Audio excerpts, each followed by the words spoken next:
Բարի օր հարգելի հետևորդներ, եթերում է IBC լուրերի ժամը 12-ի թողարկումն է, ես Սվետլանա Պետրոսյանն եմ, նախ կարևորը համառոտ։ Մեկ գիշերում դատարկված Արցախ, ինչ է պատմում կորեացի բլոգերը Արցախ այցից հետո։ Քաղաքական վեճի նոր փուլ, ինչ հայտարարություններ է արել Փաշինյանը, որը հայտնվել է հանրության թեժ քննարկման առանցքում։ Ընտրությունից առաջ աշխատավարձերի բարձրացում, ում աշխատավարձը կբարձրանա եւ որքան։ Մերձավոր Արևելքում լարվածությունը չի մեղմվում, Թրամփը խոսում է իրանցի պաշտոնյաների սպանության եւ ռեժիմի փոփոխության մասին։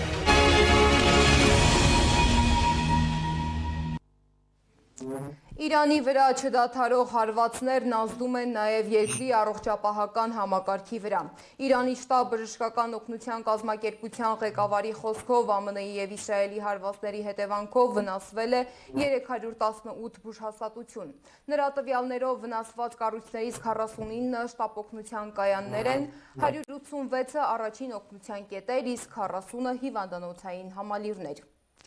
Ռազմական գործողությունների ֆոնին Թեհրանից հնչում են նաև կոշտ քաղաքական հայտարարություններ։ Իրանի խորհրդարանի խոսնակ Մոհամմադ Բաղեր Ղալիբաֆը հայտարարել է, որ Իրանը պայքարում է ոչ միայն իր երկրի, այլ նաև ամբողջ մարդկության համար։ X սոցիալական ցանցում նա գրել է, որ աշխարհը պետք է ընտրություն կատարի կամ կանգնի Գազայի կողքին ընդդեմ Իսրայելի կամ աջակցի այն ուժերին, որոնք նրա խոսքով կապված են Էփշտեյնի սկանդալի եւ երեխաների նկատմամբ բռնությունների հետ։ Զուգահեռ ԱՄՆ նախագահ Դոնալդ Թրամփը հայտարարել է, որ հակամարտության ընթացքում այնքան իրանցի բարձրաստիճան պաշտոնյաներ են սպանվել, որ Իրանում ինքնաբերաբար տեղի է ունենում ռեժիմի փոփոխություն։ Թրամփը նշել է, որ Վաշինգտոնը չի բանակցում Իրանի նոր գերագույն առաջնորդ Մոջթաբա Խամենեիի հետ, բայց միանշանակ կապի մեջ է Իրանի որոշ պաշտոնյաների հետ։ Միաժամանակ Վաշինգտոն Փոստը հղում անելով ամերիկացի եւ իսրայելցի անվտանգության պաշտոնյաներին գրում է, որ Իրանի նոր գերագույն առաջնորդ Մոջթաբա Խամենեին վիրավոր է եւ մեկուսացված։ Միջազգային մյուս լուրերը ռեպորտաժում։ Ելնելու է պատերազմ սեպտեմբերին ու աղետաբեր պատերազմ։ Թրամփը հայտնել է, որ Թեհրանի հետ վերջին շփումներից հետո որոշել է 5 օրով դադարեցնել Իրանի էլեկտրաէներգետիկ ենթակառուցվածքներին հարվածելու ծրագրերը։ Թրամփը նաև նշել է, որ Հորմուզի նեղուցը շատ շուտով կբացվի։ Նրա խոսքով ցանկալի է, որ այն գտնվի Միացյալ Նահանգների եւ Իրանի համատեղ վերահսկողության ներքո։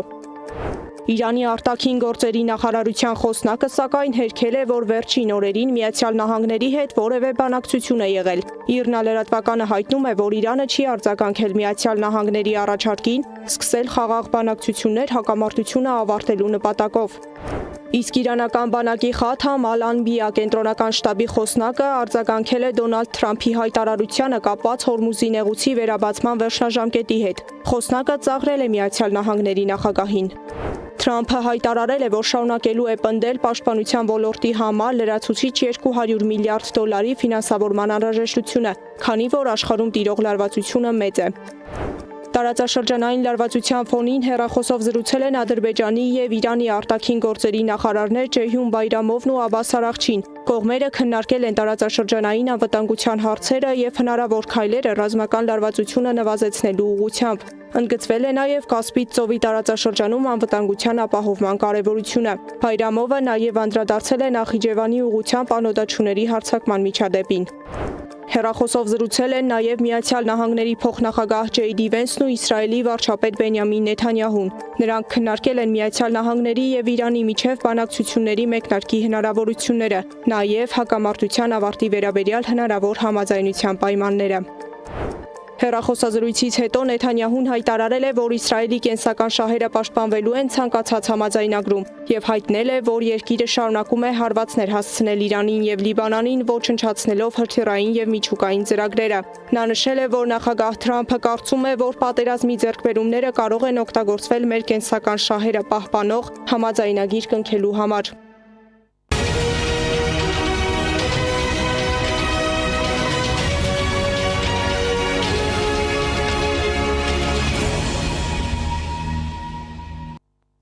Իսկ Հայաստանի ներքաղաքական օրակարգում շարունակում են քննարկվել Փաշինյանի աղմկահարույց հայտարարությունները։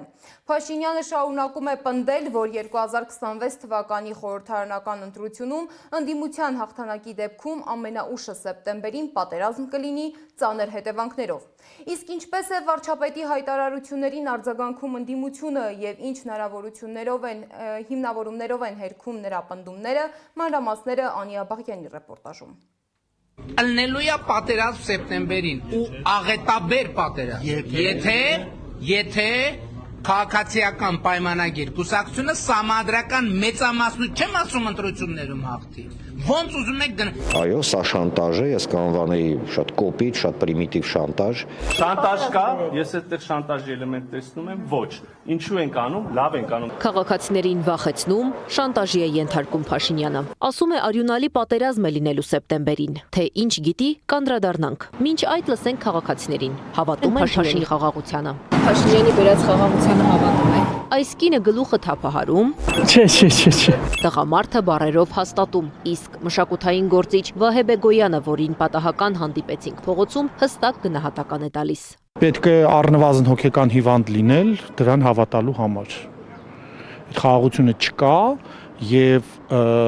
եթե կոնֆլիկտի կողմերից մեկը մինչև վերջ ստորացված վիճակում է եւ գտնում է անընդհատ շանտաժի տակ եւ ինչպես ինքը Նիկոլը հիմա իր մնալը կարևորում է նրանով, որ հանկարծ պատերազմ չսկսվի, եթե պիտի այդ պատերազմ լինել չլինելը իր գոյությամբ լինի այդ պաշտոնի վրա, ուրեմն խաղաղություն չկա։ Տեսախցիկից խուսափողներից բացի, նաև Փաշինյանի բերած խաղաղությանը հավատացող եւ ոչ մեկին չհավատացողի էլ հանդիպեցինք։ Հա, հավատում եմ, բայց բարձր։ Երևի իմ ուղեղը չի աշխատում այդքան, չգիտեմ, չեմ իմանում, որ նա ճիշտ։ Մարդ չի հավատում արդեն այս երկրին։ Մենք մայրաքաղաքի տարբեր հասցեներում խոսեցինք նաև կուսակցությունների ներկայացուցիչների հետ, որոնց կարծիքները ի տարբերություն հասցեների նույնն էին՝ շանտաժ, սրիկայություն, սուտ։ Գնահատականներն են 3 բառով։ Նորություն չի իշխանության բառապաշարում։ Եթե հիշեք 21 թվականի քարոզարշավը նույն երկընտրանքով էր, եթե իրենք չլինեն, կլինի պատերազմ։ Իրենք եղան, բայց եղավ պատերազմ։ Պատերազմներ։ Եվ 22 թվականի սեպտեմբեր 13-14-ի ագրեսիան, եւ 23 թվականի սեպտեմբեր 19-20-ի Արցախի դեմ ագրեսիան Ադրբեջանի կողմից։ Դրանից բացի առանձին սահմանային լուրջ ավելի լոկալ բախումներ։ Անգամ առանց բախումների առաջխաղացում եղավ, հիշեցնում է Միասնության թևեր նախաձեռնության անդամ Նարեկ Պարոնյանը։ Նա չի բացառում, որ 1 ամսից գրեթե նույն բովանդակությամբ հայտարարություն կանի Ալիևը, իսկ որտեղից Փաշինյանը իմացավ, որ հենց սեպտեմբերին է պատերազմ լինելու։ Մենք կարանք ենթադրենք, որ Փաշինյանը ինչ-որ պայմանավորվածությունների մեջ է։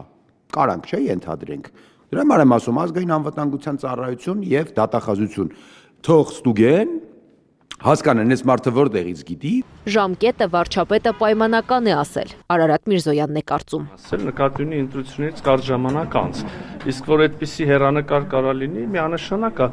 Իսկ արդարադատության նախարարը Փաշինյանի հայտարարությունը քաղաքական է համարում։ Ալնելույա պատերազմ սեպտեմբերին ու աղետաբեր պատերազմ։ Հայաստանին պատերազմով սպառնում են Ալիևը, Էրդողանն ու Փաշինյանը։ Նկատում է քաղաքական վերլուծաբան Արման Աբովյանն ու հավելում, շանտաժի քաղաքականությունը շարունակելով գործող իշխանությունը վաղը կարող է ավելի հեռուն գնալ։ Կասեն օրինակ, եթե Հայաստանի տարածքում օրինակ չձևավորվի մշակութային օրինակ միավոր անունը Արևմտյան Ադրբեջանը կսկսի պատերազմ, կամ եթե ցեղասպանության թանգարանը չփակվի, կլինի պատերազմ, եթե մենք մեր անձնագրերում օրինակ հրաժարվենք նշել Հայաստանի Հանրապետության հետ մեկտեղ Արևմտյան Ադրբեջան Հանրապետություն, հա, օրինակ կլինի պատերազմ, այսինքն այս շարունակ։ Իշխանությունը երկրի անվտանգությունը կապում է քաղաքական այս կամ այն ուժի հետ, ինչը նշանակում է արդեն չի կարողանում սպասարկել Հայաստանի անվտանգությունը, նշում է Արման Աբովյանը։ Իսկ ինչու է Փաշինյանը վախեցնում քաղաքացիներին ընտրությունից 2.5 ամիս առաջ։ իրենք աղերսում են, մուրում են այդ քվեն հանրային վստահությունը, որովհետև իրենք հողի վրա տեսնում են, որ այլևս չկա այդ հանրային վստահությունը։ Բայց ինչու է Փաշինյանի նկատմամբ նվազել վստահությունը։ Գուցե իրար հաջորդող հակասական հայտարարություններն են պատճառը։ Հայկական հեղափոխության արդյունքը ի վերջո լինելու է Արցախի ինքնորոշման իրավունքի դե յուրե միջազգային ճանաչումը։ Առանց սեթևե թանքի ուզում եմ հստակ եւ աներկբա ասել, որ ես կարծում եմ, որ մենք Ղարաբաղյան շարժումը չպետք է շարունակենք։ Կամ գուցե այս հայտարարությունների համար։ Եկել եք տատիկ պապիկներին մտածող եք դարե, որ իրանք հաց առեն։ Այդ տատիկ պապիկները 100,000 դրամներով նիսյաներ ունեն իրանք խանութներում։ Փողը տվեք այդ մարդկանց, թող գնան իրանք նիսյանները փակեն։ Ինչա դժվար թոշակը բարձրացներ, հարգելի գործընկերներ։ Մի պատճառը, որովհետև կենսաթոշակառուների թիվը շատ մեծ է, թե մենք օրինակ վերցնենք եւ 20,000 դրամով բարձրացնենք թոշակը, նույն քաղաքացին էլեկտրական էներգիայի վրա եւ տուն տաքացնելու վրա ծախսելու արդեն ոչ թե 27,000 դրամ, այլ ծախսելու է 35,000 դրամ, բայց տունը միևնույնն է չի տաքանալու։ Վերադառնալով քաղաքացիներին պատերազմով ահաբեկելու որակումներին։ Մեզ մեղադրում են նրանում, որ մենք ասում ենք մենք խաղաղության կուսակցությունն ենք եւ մյուսների ասած այնքան անհեռանկար եւ վտանգավոր, որ հանգեցնելու է պատերազմի։ Ուժեղ Հայաստան, Հայաստան դաշինք, միասնության թևեր եւ մյուս քաղաքական ուժերը նշում են. մենք պատերազմ չենք բերել եւ չենք բերելու։ Հիշեցնում են, խաղաղության մասին խոսում է մի ուժ, որ մի քանի պատերազմ ու Արցախի հայաթափում է բերել։ Անի Աբաղյան, Տարոն Ղանդիլյան, Գեգամ Ղազարյան, ABC Media։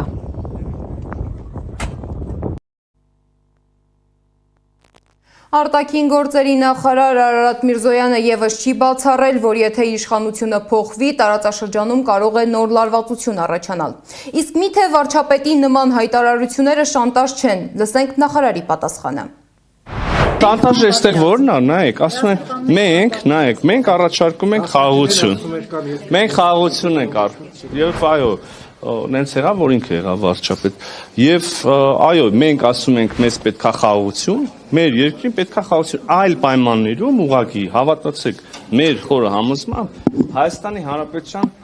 ոչ թե հաջողությունը, ոչ թե զարգացումը, այլ Հայաստանի Հանրապետության որպես անկախ պետություն գոյությունը ինքնին կհայտնվի մեծ կասկածի տակ։ Եվ այս մի առաջարկն է քաղաքացիներին, եւ կա զուգահեռ առաջարկը, չէ, մեզ այս Հայաստանը ընդհանրապես պետք չի, սա մենք թքած ունենք սրա վրա, մեզ պետքա չգիտեմ ինչ Հայաստան։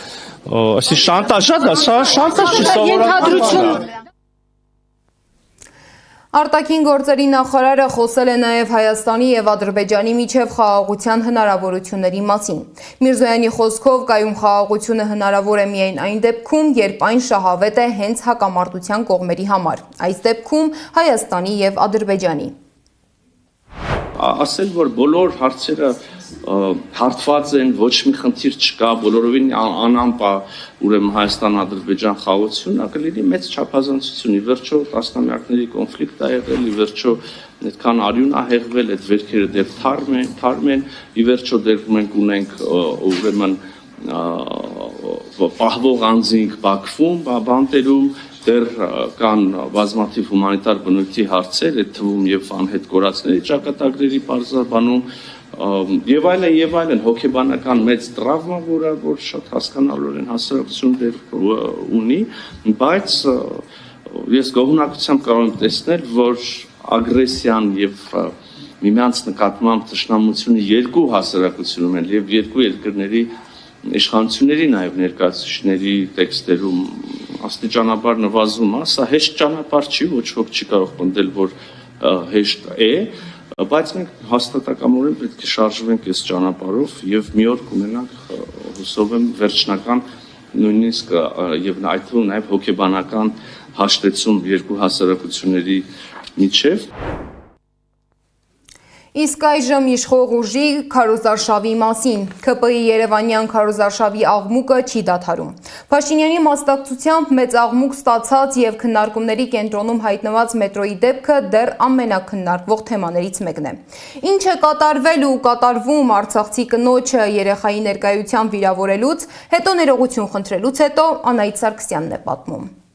Ես ձեզ հետ կխոսամ տենց։ Ես տենց կխոսամ ձեզ հետ տենց։ Ու այս քարտեզի մասին տենց կամահարանքով չխոսակ, որևէ մեկը։ Սկզբում Փաշինյանը վիրավորեց արցախցի կնոջը, անվանեց փախած, ապա հանրության ճնշման ու քննադատությունների ալիքի ներքո ներողություն խնդրեց իր Facebook-յան էջում։ Սակայն մինչ Փաշինյանը ներողություն էր խնդրում, նրա եւ նրա կուսակիցների լրատվականները լծված էին նույն կնոջը պախարակելու գործին։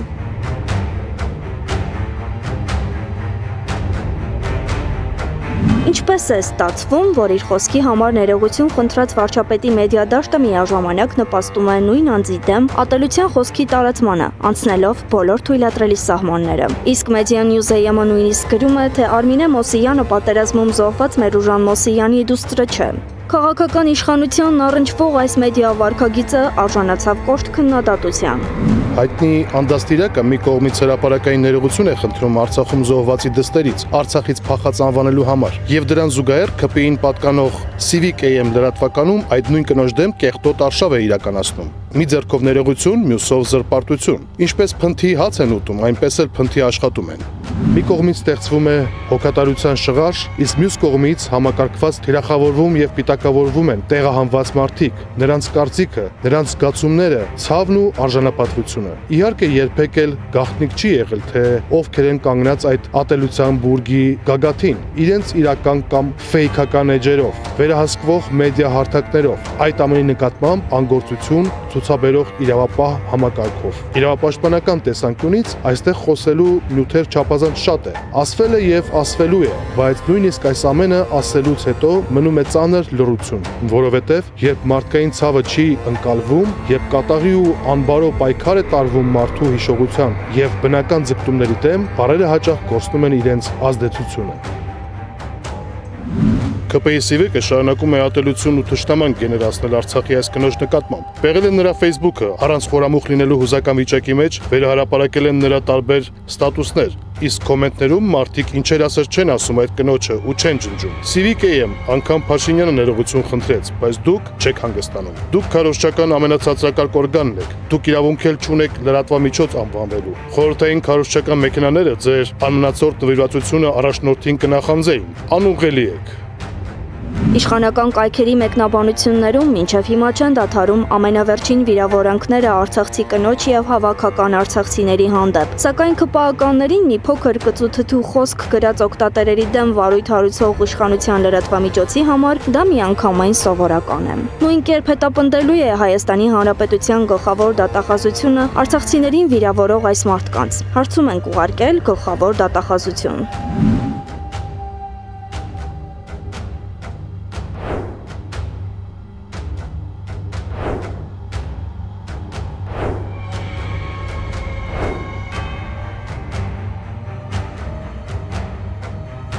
Այս ամենն աննկատ չմնաց նաև միջազգային, հատկապես ռուսական մամուլի համար։ Վարչապետի պահվածքը բազմաթիվ քննադատությունների արժանացավ։ Փախած անվանել այն կնոջը, որի հայրը կռվել եւ զոհվել է Արցախի համար, համատարած ատելություն սերմանել բոլոր նրանց հանդեպ, ովքեր հույս ունեն վերադառնալ Արցախ, մեղադրել բոլորին, իսկ հետո քննադատության ներքո ներողություն խնդրել։ Այս շղթան լուրջ հարցեր է առաջացնում հանրային եւ քաղաքական պատասխանատվության մասին։ Բայց Փաշինյանի առաջ քաշած թեզը շատ արագ փուլ է գալիս, բախվելով իրականությանը։ Մարտունին ամբողջ օրերով հետահրթիռակոծում է, բայց ընդհանուր առմամբ ամենից գլխավոր այն է, որ ինքնապաշտպանության ուժերը նրանց պատրաստ են իջե վեշ կանգնելու թշնամու դիմաց։ Ուրեմն ես անգամ չփորձեք ասեք, որ փախածներով չփորձեք ասեք, որ ես Ղարաբաղ եմ տվել։ Անահիտ Սարգսյան, Գեղամ Ղազարյան, ABC Media։ Վարչապետի հայտարարություններին արձագանքել է նաև Արցախի ազգային ժողովը։ Արցախի падգամավորները դատապարտել են Փաշինյանի արցախցիների հասցեին հնչեցրած արտահայտությունները եւ նշել, որ նման բառապաշարը անհամատեղելի է ազգային համերաշխության սկզբունքների հետ։ Նրանք հավելել են, որ արցախահայության վերադարձի իրավունքը երբեք չի կարող լինել քաղաքական սակարկության առարկա։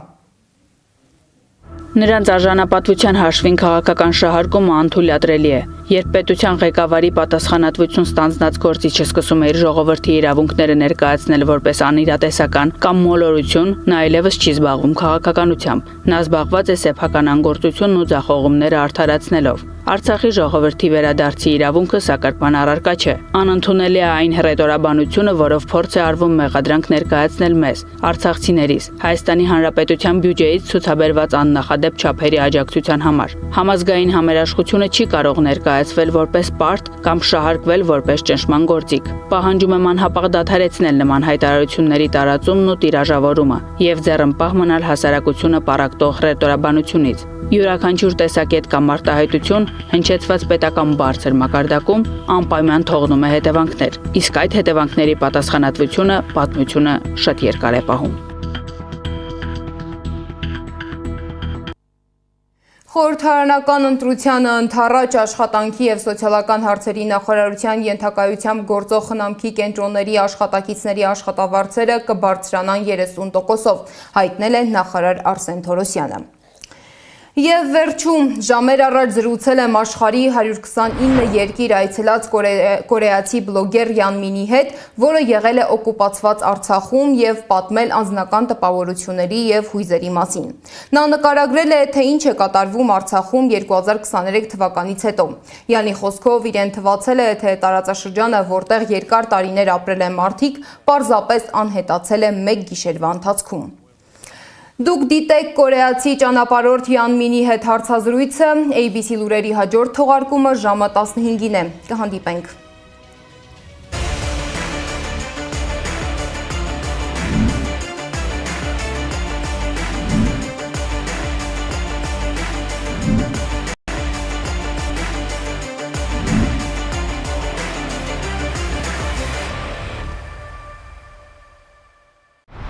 Սիրելի հետևորդներ, այժմ զրուցելու եմ կորեացի ճանապարհորդ բլոգեր Յան Մինի հետ, որը օրերս տեսանյութ էր հրապարակել օկուպացված Արցախից։ Իր տեսանյութում նա պատմել է անձնական տպավորությունների եւ զգացմունքների մասին։ Նա ներկայացրել է, թե ինչ է տեղի ունեցել Արցախում 2023 թվականից հետո։ Բարի օրյանք, շնորհակալ եմ հրավերս ընդունելու համար։ Աշխարհի ավելի քան 100 երկրում եք եղել, բայց ասում եք, որ սա ձեր ամենադժվար ճանապարհորդությունն էր։ Ինչու՞։ It was difficult on many different aspects physically. Դժվար էր բազմաթիվ առումով, ֆիզիկապես, հոգեբանորեն եւ էմոցիոնալ առումով։ Ֆիզիկապես, քանի որ դա 16 ժամյա շրջագայություն էր, եւ երբ ժամանեցի Բաքու 3 ժամ անց ստիպված էի տուն վերադառնալ։ Իսկ դրա համար ինձանից եւս 24 ժամ պահանջվեց։ Այսպիսով, ընդհանուր առումով 48 ժամ գրեթե չեմ քնել ու հանգստացել։ Բացի այդ, հոգեբանորեն դժվար էր հնարավորինս օբյեկտիվ մնալ, տեսնելով այն ամենն, ինչ տեսա Արցախում։ Ապա էմոցիոնալ առումով ծանր էր տեսնել ավերվածություններն ու ողբերգությունը, որոնց ականատես եղա այնտեղ։ Հենց այս պատճառով է, որ ուղևորությունն ինձ համար շատ դժվար էր։ Ինչու որոշեցիք գնալ հենց Արցախ եւ ինչ գիտեիք Արցախի մասին։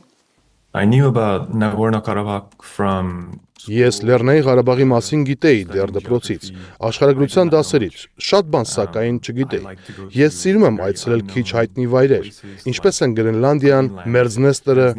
եւ ինձ միշտ հետաքրքրել է նաեւ Լեռնային Ղարաբաղը։ Արդյոք ինչ տեղ է դա։ Մի փոքրիկ անհայտ երկիր։ Հետո տեղի ունեցավ 2020 թվականի պատերազմը,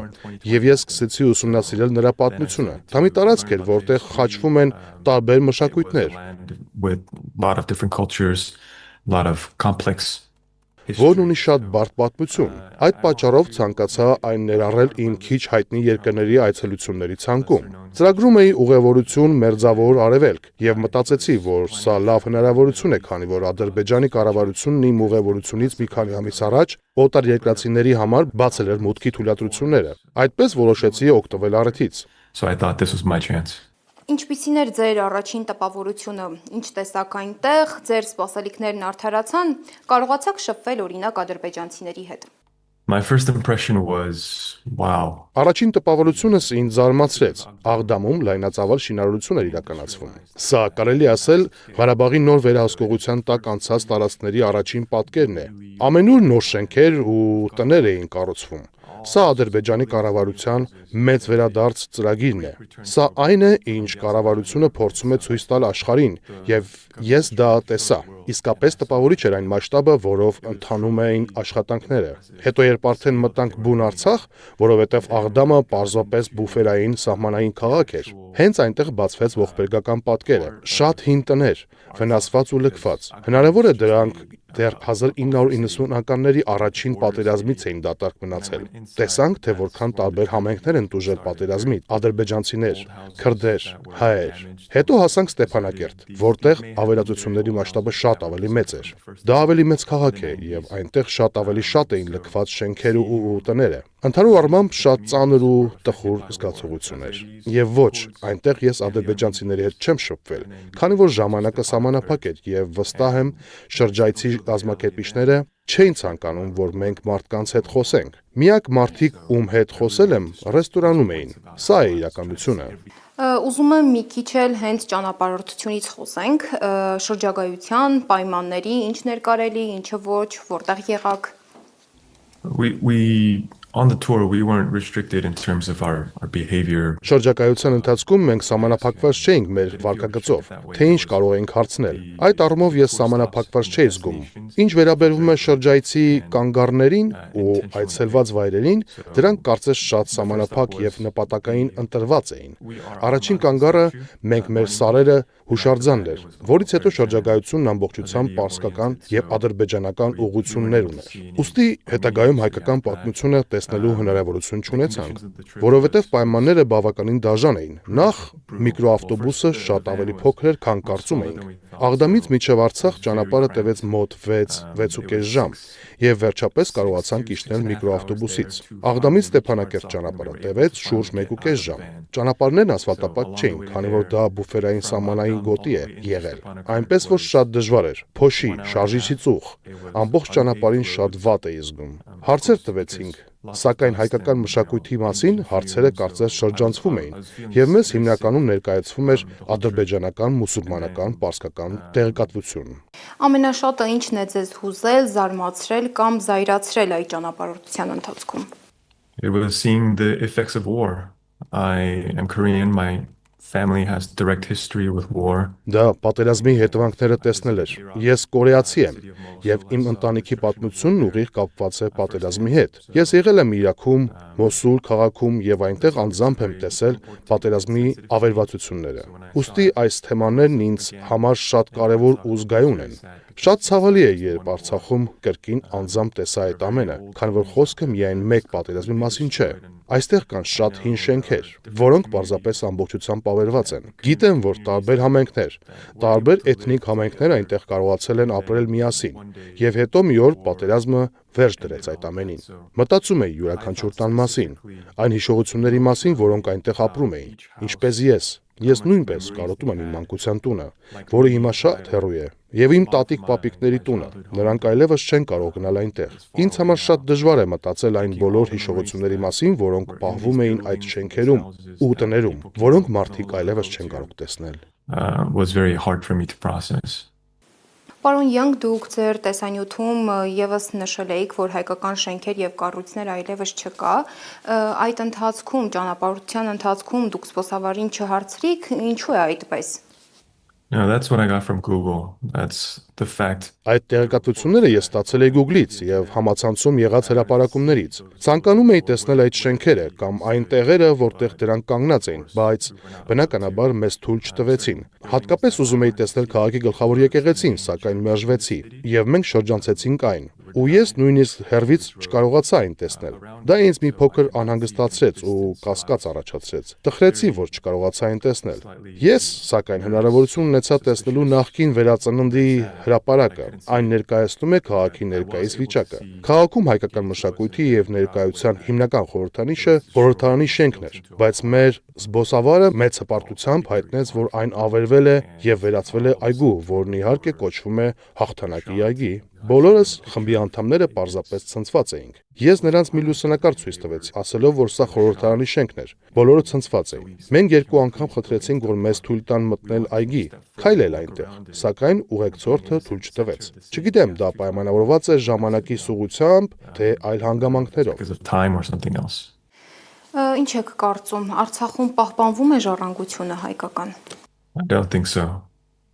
Sadly. Ցավոք, կարծում եմ ոչ։ Առաջին հուշարձանը մենք մեր սարերը, դրա վկայությունն էր։ Հուշարձանին նայելով կարելի էր հասկանալ, որ կառավարությունը ցանկանում է այն պահել որպես երկրի իմիջի մաս, ցույց տալու համար, որ նրանք կրոնական առումով հանդուրժող են։ Բայց երբ մոտենում ես, տեսնում ես, որ ամենուր, ուր կարելի է ձեռքով հասնել, տեսնում ես գրառումներ են արված, այն խիստ վանդալիզմի է ենթարկվում։ Ես անմիջապես այն տպավորությունն ստացա, որ մարդիկ եւ կառավարությունն իրականում չեն գնահատում նախկինում այստեղ գոյություն ունեցած հայկական ներկայությունը։ Ձեր հետևորդների արձագանքը ինչպիսին էր տեսանյութը հրապարակելուց հետո, Բաքվից արդյոք արձագանք ստացել եք։ So the overwhelming response was Արձագանքները հիմնականում դրական էին, բայց եղան նաև բացասական արձագանքներ։ Նախ եւ առաջ իմ նպատակն էր կիսվել հայերի հետ, որպեսզի նրանք կարողանան տեսնել իրենց տները, սակայն նաև կիսվել աշխարհի հետ, ասելով, որ սա պետք է ուսումնասիրվի։ Ահա թե ինչ է տեղի ունենում մեր ժամանակներում պատերազմներից հետո։ Տարածքը արագ զարգանում է, բայց նաև կան պատերազմի հետևանքները,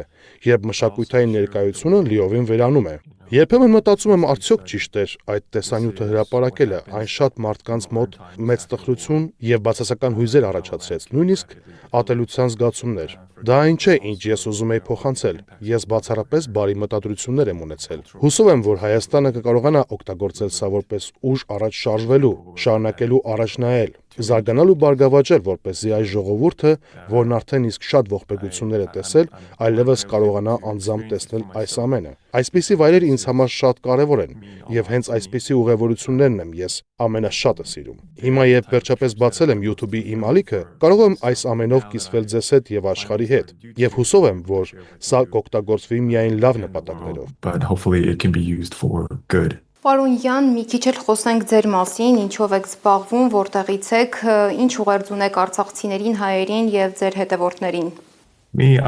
I work in tech.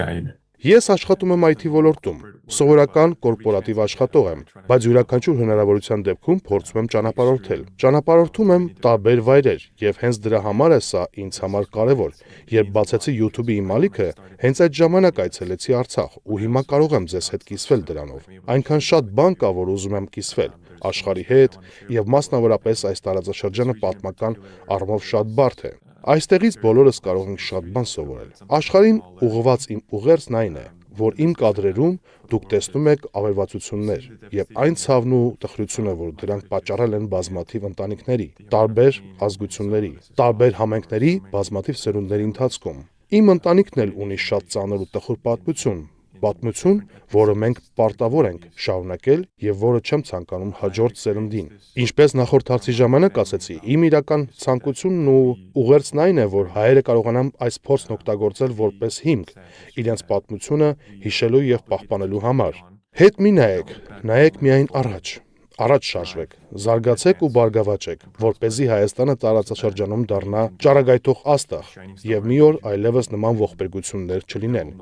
Եվ սա միայն հայերի մասին չէ, այլ պատերազմից տուժած ցանկացած երկրի մասին։ Ատելության ու բռնության շրջանը պետք է ավարտվի։ Գիտեմ, դա ասելն ավելի հեշտ է, քան անելը։ Հավատացեք ինձ որպես կորեացու։ Անցյալը թողնելը դժվար է, սակայն մենք պետք է նայենք առաջ, որպեսզի կարողանանք ստեղծել ավելի լուսավոր ու անվտանգ ապագա։ We need to look forward so that there's a brighter and safer